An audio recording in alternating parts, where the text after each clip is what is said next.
So, good afternoon, ma'am. Um, I'm Angelo Bangalando. So, this is my report of Module 4. So, the first is institutional based correction. So, the institutional based correction means that the individual in place in a prison or jail, which means they are housed in a secured correctional facilities. So, what are the five major goals of institutional correction? So usually there are five major goals of corrections system: distinguish, retribution, incapacitation, rehabilitation, deterrence, and restoration. So next. So what is the institutional and non-institutional correction? Non-institutional correction refer to that method of correcting sentence offender without having to go to prison. Institutional correction are private organizations that are established by government for the purpose of. So, what are the example of institutional corrections? Custody, treatment and rehabilitation of criminal offender, supervision of persons who have been convicted of crime, death, and are waiting execution. So, what are the two types of correction? Correction population fall into two general categories. So, there are institutional correction and community correction. So, next is what is the advantage of community-based correction from institutional correction? So, community-based alternative to prison claim to be more effective in reducing recidivism that are traditional prison, to be cheaper than prison, and to reduce overcrowding in prison and jail. What are the institutional correction in the Philippines? So there are uh, New Bilibid Prison in Muntinlupa, then Sablayan Prison and Penal Farm in Occidental Mindoro, Ihawig Prison and Penal Farm in Puerto Princesa City, Palawan, then Leyte Regional Prison in Aboyog, Leyte. What is community-based correction in the Philippines? So, since the community is the natural locus for legal, socio-economics, and cultural change and development, community-based correction enable offender to adapt more effectively to such change in more realistic and flexible manner.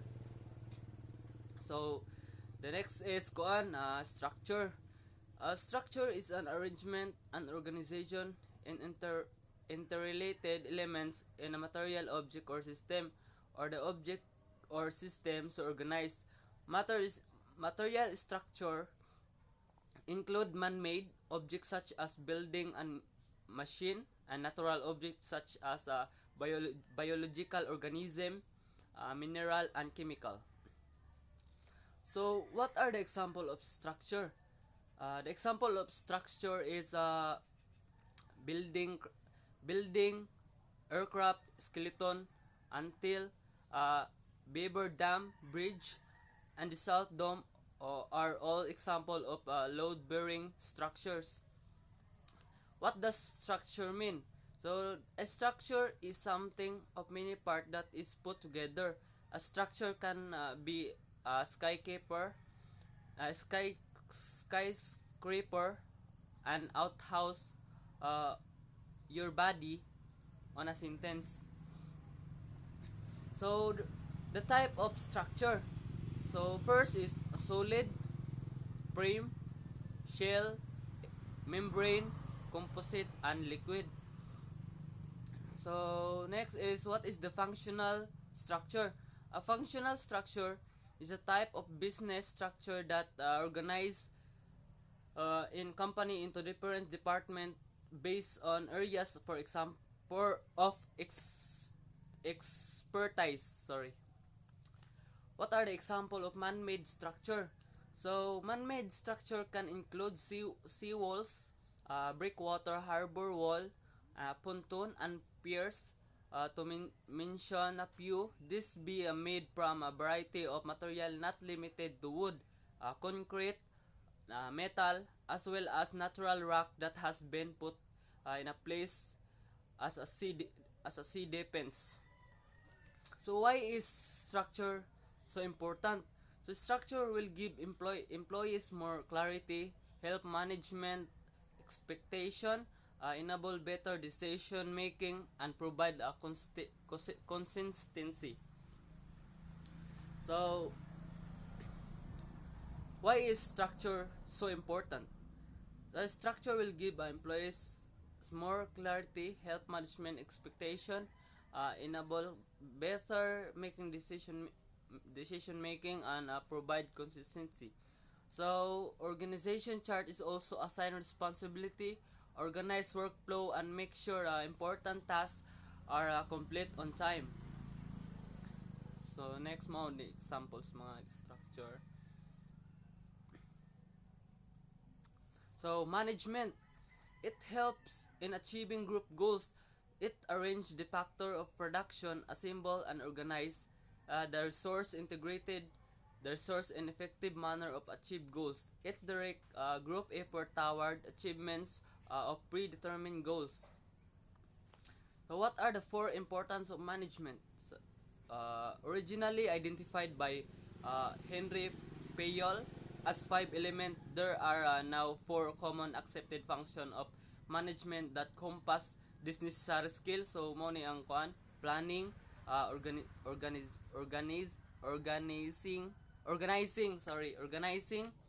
leading and controlling. So five importance of management. These are planning, organizing mo tong kaniya, planning, organizing, staffing, directing and controlling. So standard program and service in the Philippines. So the Bureau of Philippine Standard under the Department of Trade and Industry in the Philippines, national standard body that develop, promulgate, implement and promote standardization activities in the Philippines. There are two types of standard classification, the voluntary and the mandatory. So what is the purpose of Philippine Standard?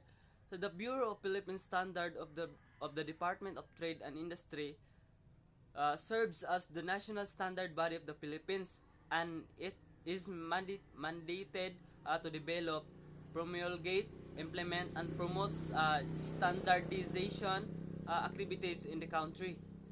So next is, what is the purpose of DTI? The Department of Trade and Industry is a prime mover of consumer welfare. It is committed to protecting and right and interest of the consumer, and it also committed to developing policies and program aimed at sustaining the growth and developing on the Philippine economy. So what purpose is served by the PSE? So it established an independent author overall responsibilities when conducting an audit, official audit of financial statement. So what are the service offered by BIR? So the BIR is a national government regulatory agency that regulates financial, taxation and monetary policy in the Philippines. It collects internal revenue tax, fees and charge, and enforce all forfeiture, penalties, and fine connected with tax matter for the Philippines government. So two system based approach to correction. The system approach to correction sees the correction institution as being composed of many interrelated parts operating together to accomplish correctional goals. Sorry. So what are the different community-based correction program?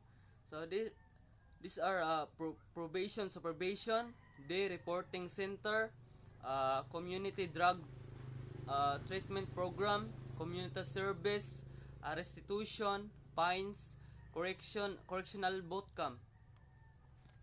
So what is institutional based correction? So the difference is the community based correction are you're either placed on a parole of given probation, and institutional based correction means that the individual is placed in prison or jail, which means they are housed in a secured correctional facility. So the Philippine prison system adapted to approach for treatment of offender. These are the institutional-based treatment program and the community-based treatment program. This program aim toward the improvement of offenders' attitude and philosophy of life. So, what is the correction of the Philippines? Correction is one of the imperative, nay, pillar of the criminal justice administration. It is tasked to safekeep and to rehabilitate those convicted by the court. So the Bureau of Correction, RA 10575. What is RA number 10575? So this act strengthening the Bureau of Correction, or Bucor, the providing fund, therefore be it enacted by the Senate and House of Representatives of the Philippines in Congress assembled. So Director General refer to the highest officer in Bucor with the rank of Undersecretary as a civilian employee in a uniform service who is authorized to wear the three-star rank insignia, a symbol of authority and command responsibility. What is the function of Bureau of Correction? So the Bureau of Correction, or Bucor, is charged that custody and rehabilitation of national offender, that is those sentenced to serve a term of imprisonment of more than 3 years. What are the three major mandated of the Bureau of Correction according to RA 10575?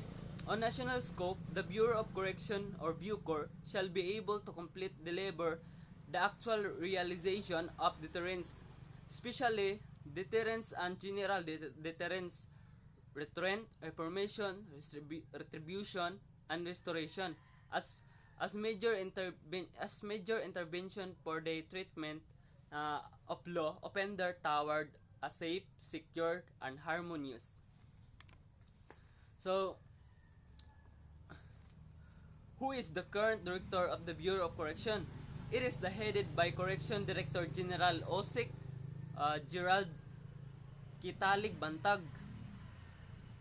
Custody. What is an example of custody? So the definition of custody is the care of a person, thing, generally under the court order, or the state of being held by force. An example of a custody is an parent having full right to his child after the divorce. An example of custody is a robber being held by the police. So who has the right of custody over a child? So parent of the minor child shall have the right to custody over their children. The right of custody accorded to the parents spring from the exercise of parental authority. Under the family code, the father and the mother shall jointly exercise parental authority over the person of their common children. So police custody. If somebody or something is in a police custody, they are kept somewhere secured under the supervision of police officer. So for example, in a police station, he has being held in police custody last night after being refused a bail. So person under the PNP custody, formerly known as detainees, are person who have being held by the PNP in the custodial facilities who were arrested for an offense or previous violation of law. So child custody is a legal term regarding guardianship which used to describe a legal and practical relationship between a parent and guardian and a child in a person care. So security and control of the prisoner. Prison security is a crucial to maintain staff and inmate safety in a correctional settings. So security in prison include but is not limited to managing restrictive housing population, classification and assessment, managing special population and security audits. So next is, what is the inmate custody security and control program? So BJMP is a mandated to direct, supervise and control the administration and operation of all district, city and municipal jail nationwide, with a sponge task of safekeeping and development of inmate. So what is jail security concept? Prison security repair not only to the means by which escape are prevented, but also to make sure that are necessary to stop high-risk prisoner from directing criminal activities taking place outside the prison. So who is in control of the prisons? So Federal Bureau of Prisons. What is the institutional custody security and control? So it is the program specially designed and given to a prisoner during a limited period prior to his release, in order to give him an opportunity to adjust himself from the regimented group like a prison to the normal. So independent life of a free individual, institutional custody, security and control. Care and treatment of the prisoner. All prisoners shall be treated with respect due their inherent dignity and value as a human being. There shall be no discrimination on the ground on face, color, sex, language, religion, politics, or other opinion, national or official origin, property, birth, or other status. Uh, do prison have a duty of care? So prison have a duty of care toward all prisoner. That means you and they must take a reasonable measure to keep safe during their sentence. So do prisoner deserve health care? It is evident that the society has embraced the concept that when incarcerated, a person cannot see his or her own medical needs, and therefore society must do so. Healthcare is given to prisoner for social reason too. The vast majority of inmates will return to society within a few years. Right against inhuman treatment. So it is the right of every prisoner to be protected against any type of cruel or inhuman treatment. Why is correctional healthcare important? So addressing the challenge that face correction healthcare, improving inmate condition of confinement, and ensuring that justice involved people receive continuity of care not only will reduce the burden of disease for the nation sick, but also will improve health condition for the underprivileged communities. So release of prisoner. So parole is a form of conditional release, usually for longer term prisoner. If you are released on parole, your sentence is not over. Conditions are imposed in a parole order and continue to apply for the remaining time of your court imposed sentence, or for life in the case of life sentence offenders. So what are the four types of release? So the four types of release is parole, probation, determinate release, community correction. So where do prisoners go after being released? The Federal Bureau of Prison contract with residential reentry center or halfway houses of the community correction center to provide housing and training assistance to inmates who are not nearing release.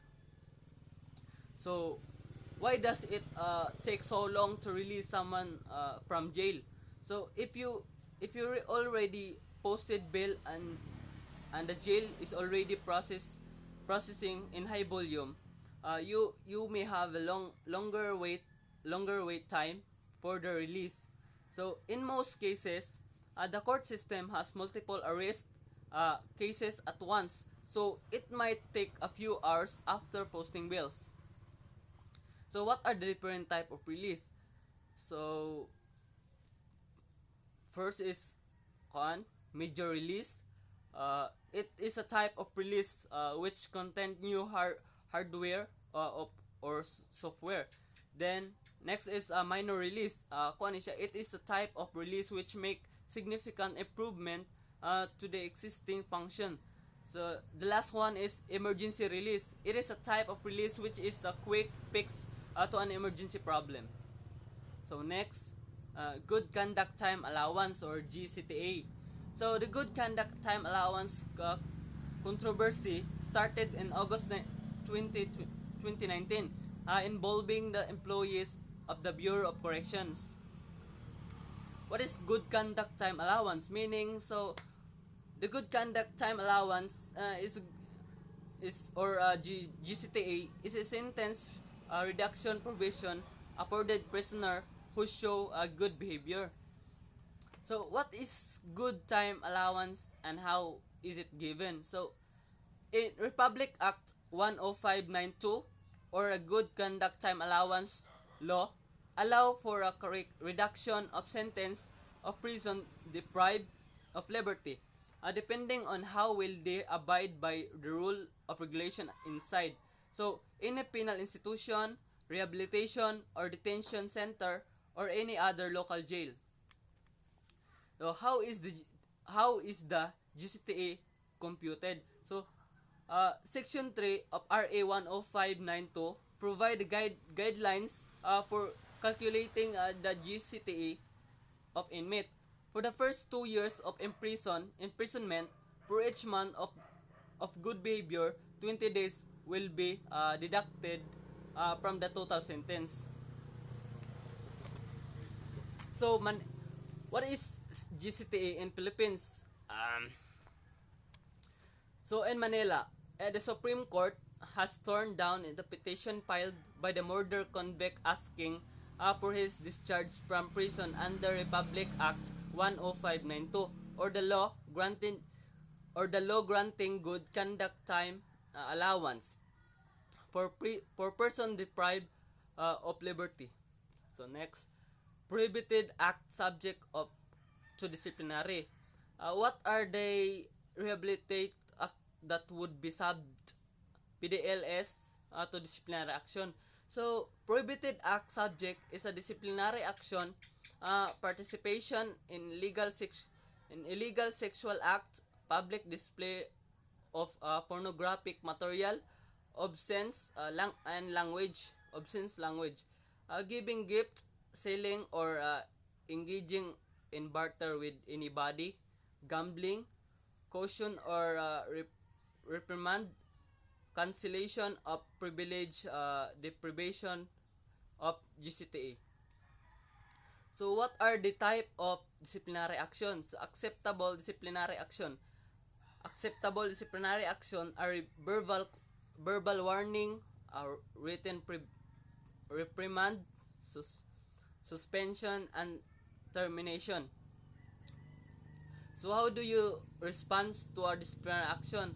So first is please say nothing about the fact of your case to the person serving you with the notice.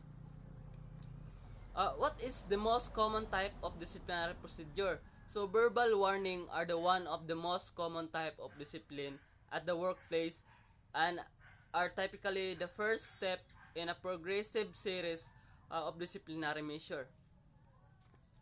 So prohibited act means any of the following. So the first is to direct or indirectly offer, promise or give any person working or engaged by the contracting authority or any other public body in a financial of other advantage to. So reduce the person to perform improperly unrelevant function or activity. So next is BGMP RA 6975. So what is RA 6975 or the creation of BGMP? So on January 2, 1991, the Bureau of Jail Management and Penology was created through Republic Act 6975 as a line of bureau under the Department of Interior, the local government. So what is the three bureau did RA and 6975 established? So in time of national emergency, all elements of the PNP and Bureau of Fire Protection and the Bureau of Jail Management and Penology shall, upon direction of the President, assist the Armed Force of the Philippines in meeting the national emergency. So what is the purpose of BGMP? So BGMP is mandated to direct, supervise, and control the administration and operation to all district, city, and municipal jail nationwide with the branch task of safekeeping and developing of PDL. So what is RA 6975 all about? So Republic Act number 6975 established the Philippines National Police under the reorganized Department of the Interior and Local Government. So when was the RA 6975 took effect? So the promulgation of Republic Act 6975, otherwise known as the Department of the Interior and Local Government, so like or DILG, Act of 1990 operationalized the initiated and called for a tangible reform in the country public safety service, particularly for the uniformed bureau under the ILG. So Republic Act 9263. So Republic Act number 9263, otherwise known as the Bureau of Fire Protection or BFP, and the Bureau of Jail Management and Penology or BGMP, Professionalization Act of 2004, upgraded, among other, the qualification standard in the designation of the under uniform personnel in this agency. So what are the Public Act? What are the Republic Act number 9263? So Republic Act 9263, or otherwise known as the Bureau of Fire Protection and the Bureau of Jail Management and Penology, Professionalization Act of 2004, upgraded, among others, so the qualification standard in the designation of the uniform personnel in these agencies. So what year was Republic Act numbers 9263 enacted? So on 2004, ECODAL RA number 9263, BFP and BGMP Professionalization Act of 2004. So 2004 siya. So what law are related to BFP? So the Bureau of Fire Protection was created by virtue of RA 6975, primarily to perform the following function: be responsible for the prevention and suppression all destructive firearms. So be responsible for the enforcement of the fire code, the Philippines PD 1185, and other related laws. So next is, what is the most important mandate of BFP? So the ang pinaka most important is be responsible for the prevention and suppression of all destructed fire on building, houses, and other structure. So treatment of special need or unusual offender. What is so separation is a measure applied to help protect the physical and mental integrity of detainees, to better monitor them individually, and to contribute to their rehabilitation, it's also facility proper prison management. What are the special offenders? So special offender include woman offender, drug addict, alcoholics, mentally ill person, and sex deviates, escape prawns prisoner, suicide risk prisoner, and the handicapped, aged and infirmed, youth offender, and others. So what is the purpose of a rehabilitation and treatment program in jail? So the basic idea of treatment is to help a criminal enhance their ability to help themselves. They focus on specific type of offender such as sex offender, violence offender, and drug addict. So what are the principle for the treatment of prisoners? So all prisoners shall be treated with a respect due to their inherent dignity and value as a human being. Specially needs offender are incarcerated offender uh, with special needs stemming from their physical or mental age or other disabilities. So emergency plan.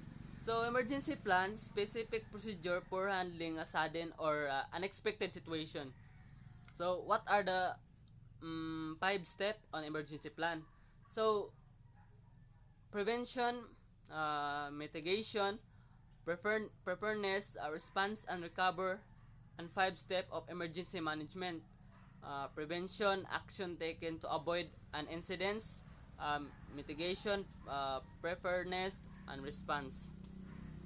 So what are the types of emergencies? So kuan, severe weather, hazardous material accidents, chemical, biological, radiological emergencies, aircraft crashes, national emergencies, or war, terrorism, inana. So civil disorder, active shooter.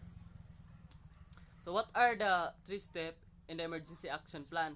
So 3 steps, determine evacuation procedure and emergency escape route assignment. The second is implement a clear chain of command and designation to a person authorized to order an evacuation. And the last is created procedure to account for all employments after an emergency evacuation. So why are emergency plan important? So important is this is very important because the main reason to have this an emergency action plan to do as much as possible to keep your employees safe in case of disaster. So the confusion of an emergency can make a bad situation worse and put lives at risk.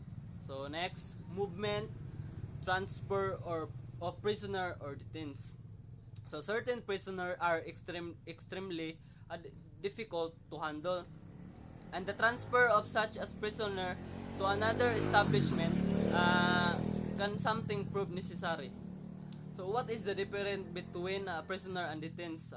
Although not afforded all of the privilege of a free citizen, a prisoner is assured certain minimal rights by the U.S. Constitution and the moral standard of the community. So detained are individuals who are kept in jail even though they have not yet been convicted of a crime. So next, privilege of detained and sentenced prisoner. So what are the privilege of inmate? What are the some example of inmate privilege? So access the formal and informal education program, communication with loved ones, inmate work program, purchasing commissary item, day room, and recreational activities. So what is the detainee means? A person held in custody or a confinement. A political detained, noun someone who is detained, especially in custody or confinement. So the regional rehabilitation center for youth. So in the rule of regional rehabilitation center for youth, the RRC is a facility designed to provide intensive treatment in residential settings for the rehabilitation for CIL, CI CL. So those sentences have been suspended. It serves as the nurturing out of home placement of children and needs rehabilitation. So how many regional youth rehabilitation center in the Philippines have? So 15 RRCYC. Uh, the DSWD said there are 15 so across the country. So, the Child and Youth Welfare Code, so Presidential Decree number 603, otherwise known as Child and Youth Welfare Code, an issue in December 1974, legally defines especially categories of youth. So, including youthful offender, the direct Minister of Social Service and Development to provide comprehensive service to assess the youth development. So, what is the main principle of the Philippine Child and Youth Welfare? So, the child shall enjoy especially protection and shall be given opportunities and facilities by the law and by the other means. So, to ensure the enable his fullest development, physical, mentally, emotionally, morally, spiritually, and socially in healthy in a normal manner and and condition of freedom and dignity appropriate to. So death row. So capital punishment, also known as death penalty, is a state sanctioned practice of killing a person as a punishment for a crime. So how long do you set in death row? So death sentence prisoner in the US typically spend more than a decade on death row prior to exoneration or execution. Some prisoners have been on death row for well over 20 years. So the rule on the writ of aparo.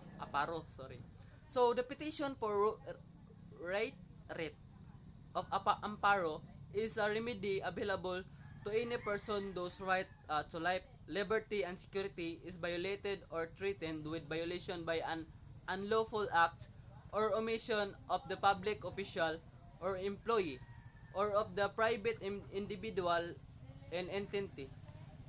What is writ of amparo? Important. So, the right of amparo is a legal procedure to protect the human right. Under his new legal remedy, state authorities can no longer use as a defense that they do not know where the missing person are. So, that's all, ma'am, and thank you.